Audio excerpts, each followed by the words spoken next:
नमस्कार. सातारा आवाजच्या बातमीपत्रात मी गुरुनाथ तुमचं मनापासून स्वागत करतो.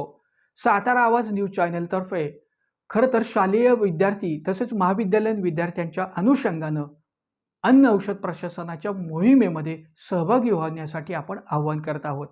खरं तर अन्न औषध प्रशासनामध्ये कर्तव्यदक्ष पद्धतीनं कारभार स्वीकारलेले तुकाराम मुंडे साहेब यांनी जेव्हापासून अन्न औषध प्रशासनाचा कारभार हाती घेतलेला आहे तेव्हापासून त्यांनी निश्चितच या प्रशासकीय कामकाजामध्ये नेहमीच प्रमाणे पारदर्शकता आणलेली आहे.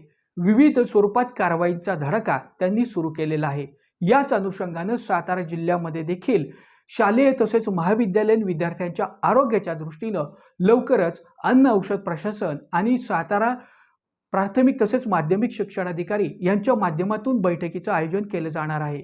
शाळा परिसरामध्ये साधारणतः 50 मीटरच्या परिघामध्ये ज्या आस्थापनांच्या माध्यमातून अन्न पदार्थांची विक्री होते ते अन्न पदार्थ शालेय तसेच महाविद्यालयीन विद्यार्थ्यांच्या आरोग्याला अपाय पोहोचवतात का हे तपासण्याचं काम ही मोहीम आता युद्ध पातळीवरती सुरू होणार आहे. या अनुषंगाने खरं तर अन्न औषध प्रशासनाचे आयुक्त संजय शिंदे यांच्याशी सातारा आवाजने संवाद साधला.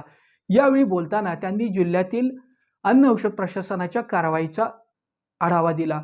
यामध्ये साधारणतः 37 किंवा त्यापेक्षाही जास्त कारवाया त्यांनी केलेल्या आहेत. मार्च महिन्यापासून ते आतापर्यंत ह्या कारवाया झालेल्या आहेत. दूध भेसळीच्या अनुषंगाने खरं तर संजय शिंदे यांनी महत्त्वाची भूमिका घेतलेली आहे. अटकेच्या कारवाया देखील त्यांच्या माध्यमातून झालेल्या आहेत. या अनुषंगाने संवाद साधतात. सातारा शहरामध्ये काही बेकऱ्या यांच्यावरती देखील त्यांनी कारवाई केली असल्याची माहिती दिलेली आहे. यामध्ये धक्कादायक बाबाशी अन्न औषध प्रशासनाच्या नियमांचं, मानांकनांचं आणि लायसनिंगची तरतूद न केलेल्या आस्थापनांवरती देखील त्यांनी कारवाई केलेल्या आहेत. सातारा शहरामध्ये अन्न औषध प्रशासनाचं लायसनच न घेता व्यवसाय करत असल्याची धक्कादायक बाब देखील या निमित्तानं अधोरेखित झालेली आहे. आपल्या पाल्याची आरोग्याची सुरक्षितता जपण्याचं दायित्व खरं तर पालकांचं आहे. लवकरात लवकर आपल्या शाळा परिसरामध्ये नेमके कोणते अन्न पदार्थ विक्री केले जातात, त्यांची गुणवत्ता काय आहे हे स्वतः पालकांनी देखील तपासणं आणि या अनुषंगाने जर काही चुकीचं आढळून येत असेल तर तात्काळ या संदर्भात अन्न औषध प्रशासनाला तसेच शिक्षण विभागाला सूचित करणं हे सजग नागरिक आणि एक जबाबदार पालक म्हणून आपलं कर्तव्य आहे.